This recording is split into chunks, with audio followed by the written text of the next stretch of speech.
You got the comfy chair. So I think we know most of you guys, but just in case you don't, I'm Heather Wallace. And I'm Carly Kade.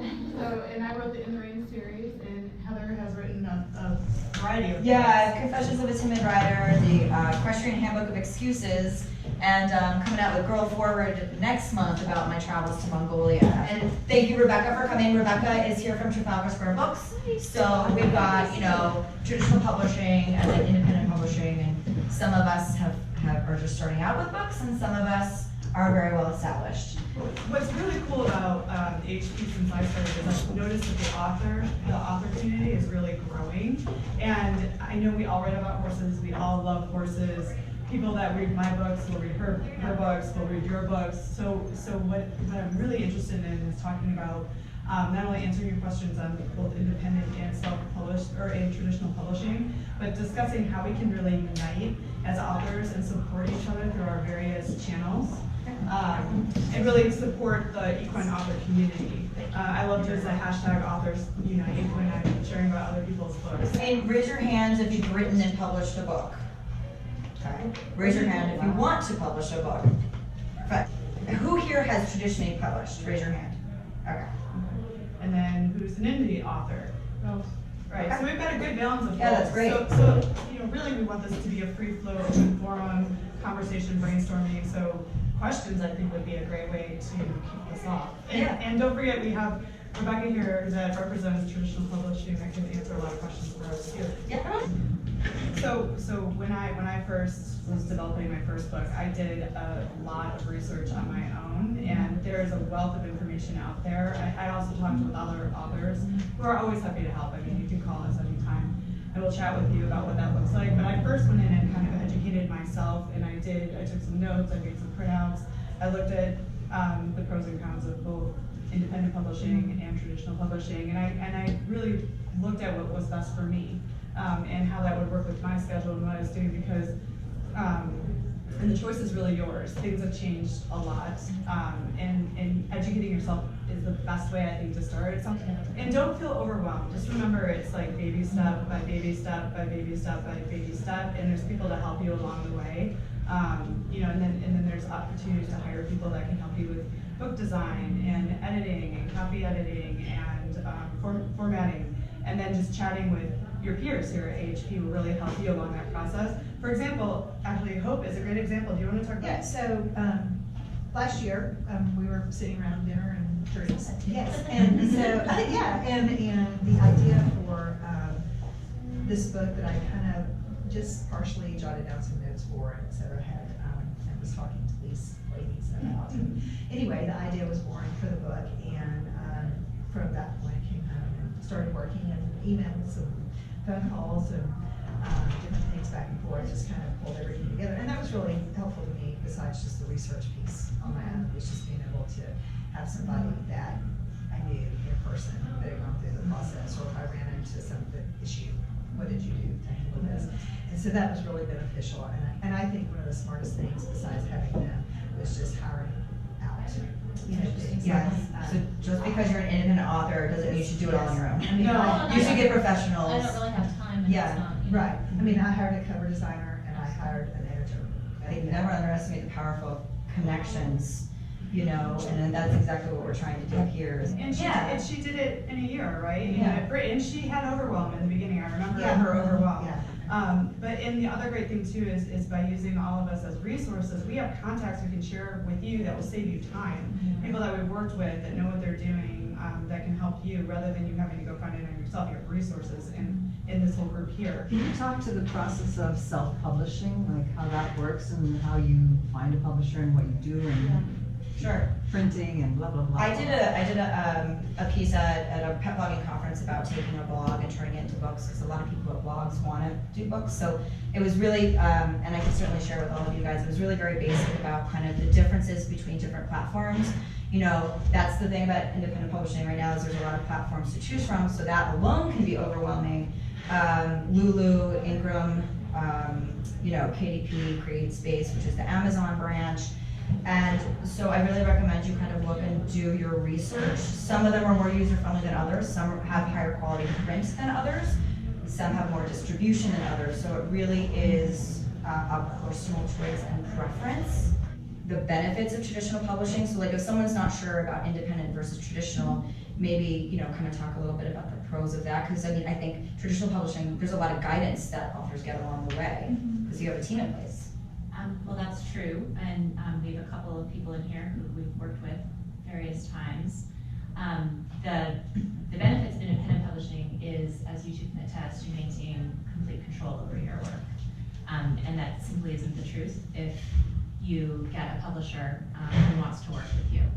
We're investing often a lot of money and a lot of time into your book, and so the agreement is that we're then going to be able to influence how that book looks.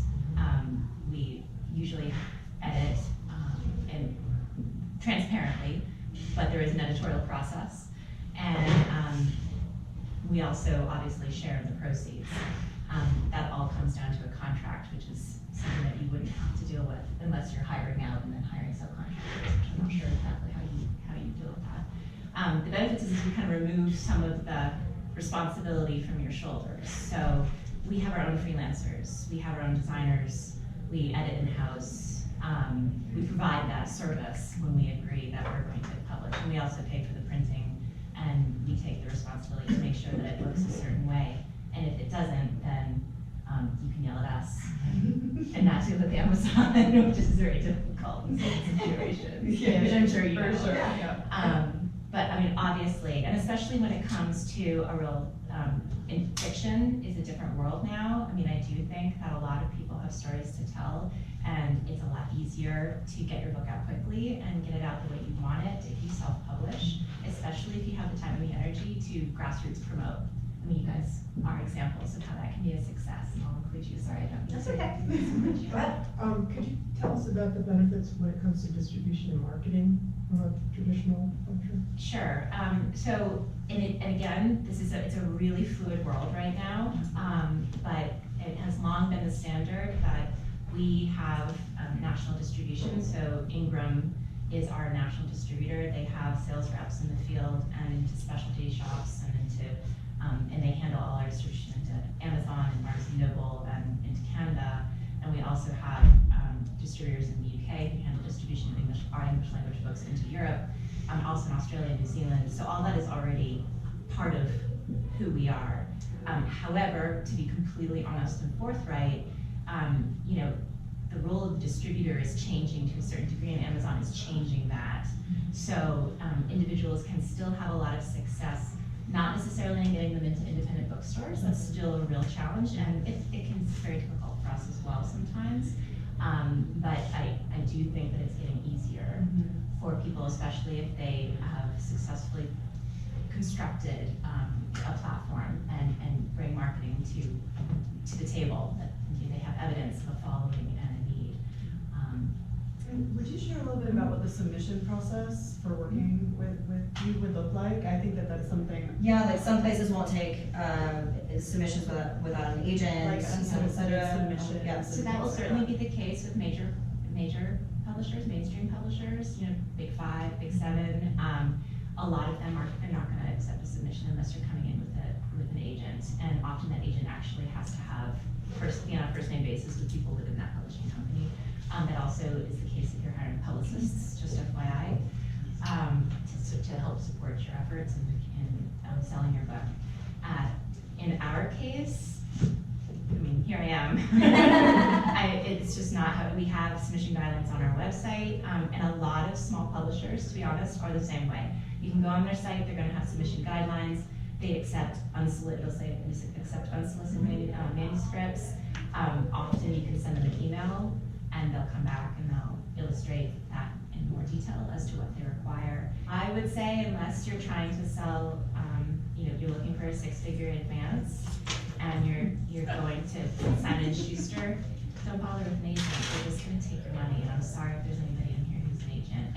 Any publisher who's a small publisher and worth its salt is going to work with you and try to be.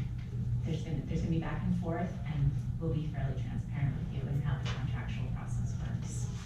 I think we all love horses, we all write about horses, but can we maybe go around the room and just talk about what genre we're I interested think in? that would be awesome. Because I think it would be good, especially for connecting later, kind of, you know, like I write nonfiction, pretty much memoirs at this point, so, which is very different than Carly's, and, but I there's. write equestrian fiction, most of you probably already know that, but fiction, so you've got a nonfiction and a fiction over here, so that works out well. Yeah. So, Oh. Sabine, do you, oh, Yeah. sorry, I was gonna maybe.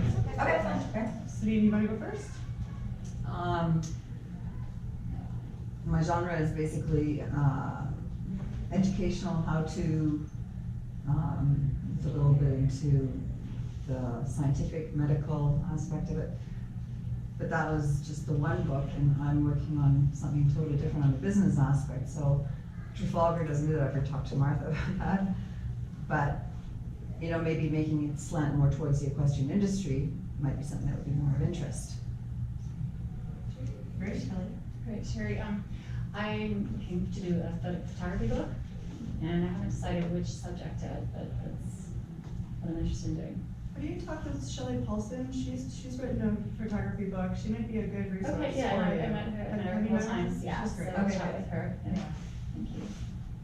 I'm Amy, and I want to write middle grade and young adult fiction. I'm Anna Sapolsky. I want to write two things. One is a memoir about horses helping heal, and one is a photo essay book profiling Region 10 path and national facilities. Great. Where you have case studies and you have photos of the clients matching the story. Fantastic. I'm Hope, and my book is nonfiction, and it's my memoir. Rebecca wants to write a book too. That's all right. Do you wanna write, Rebecca? She's probably sorry. Yeah, what's the idea of burning in your brain? Oh, well, eventually I'll write fiction. With you, right? But Trafalgar is nonfiction, right? Yes. Well, as of right now, I mean, we brought back Mark Ratchet self-published his fiction, which is to date kind of the only, other than two middle grade books that we did a number of years ago. It's the only fiction that we've published, but the door is kind of creaking open in terms of, we're interested in broadening our offerings. As some of you may have seen, we now have a number of memoirs that we've published, which is new. We've always just been how-to and illustrated. The gateway drug. Yeah. How about you, Ruby? I don't enjoy writing fiction. I enjoy reading fiction.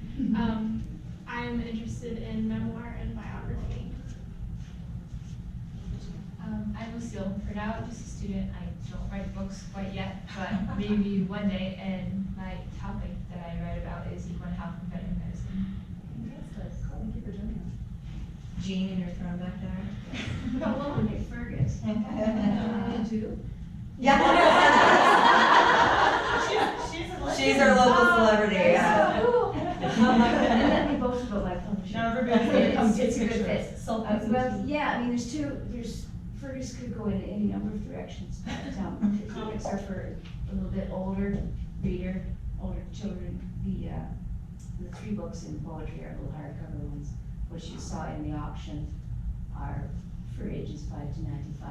But the littler kids enjoy those. They're perfect read aloud, and I like to create a read to book for big people and little people and old people in the book. So that's the nature of the rhyme, because I like to create that all the time.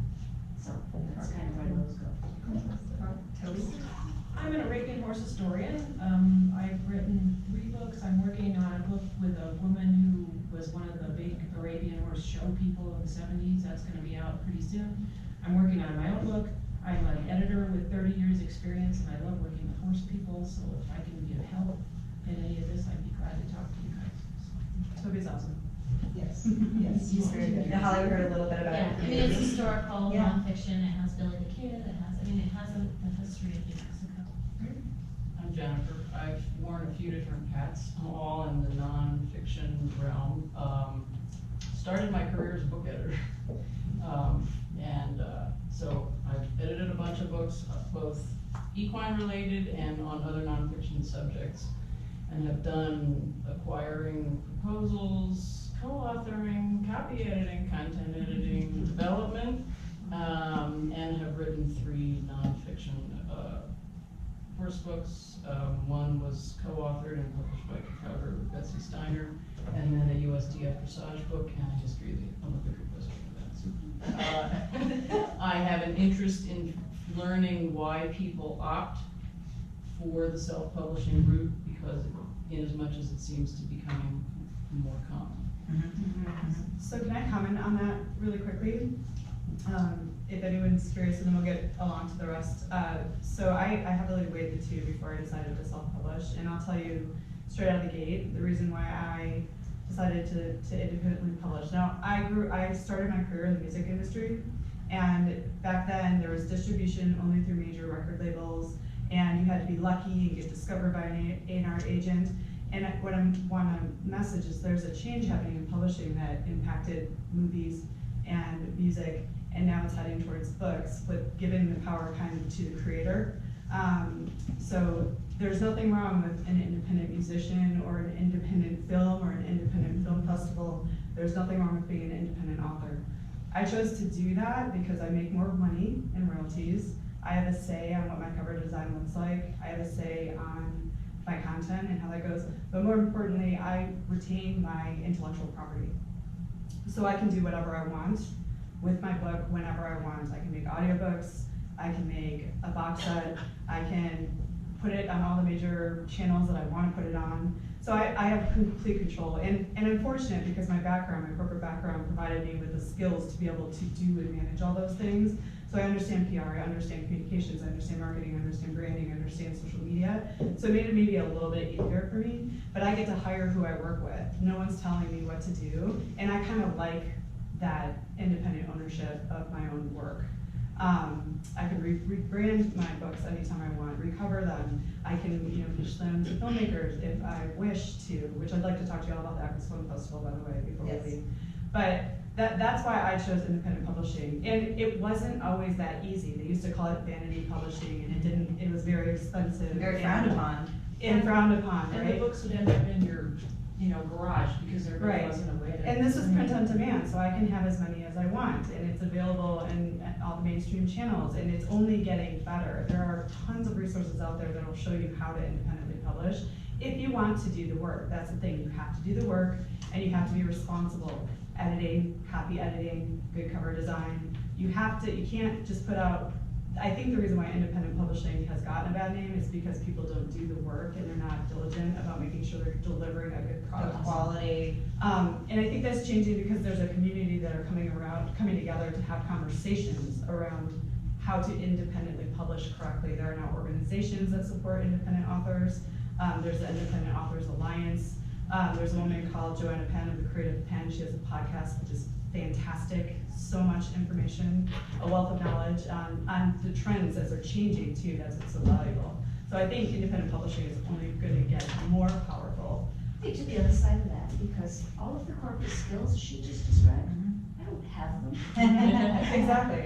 And so, when I get a chance to work with a publisher, a really good one, I step carefully, but I don't want my closet full of those. I don't want to do marketing. My best time is spent drawing fun pictures. And so that's why I made the choice I made. There's two sides to that coin. Exactly. It just depends on what level of work both are you're good. in. Yeah, both are great. I mean, it's cool that we have options. Right. And when that would probably be like of value for you, Rebecca, if an author came to you with a following and a brand already there with people wanting their books. I imagine, if they're shifting gears and wanted to go over to a memoir, that you would consider working with them. Yes. That's how it worked in the music industry. A band, like Dave Matthews started playing on college campuses and nobody knew who the heck he was, and all of a sudden he, created this huge surge of grassroots fans, and then he got signed.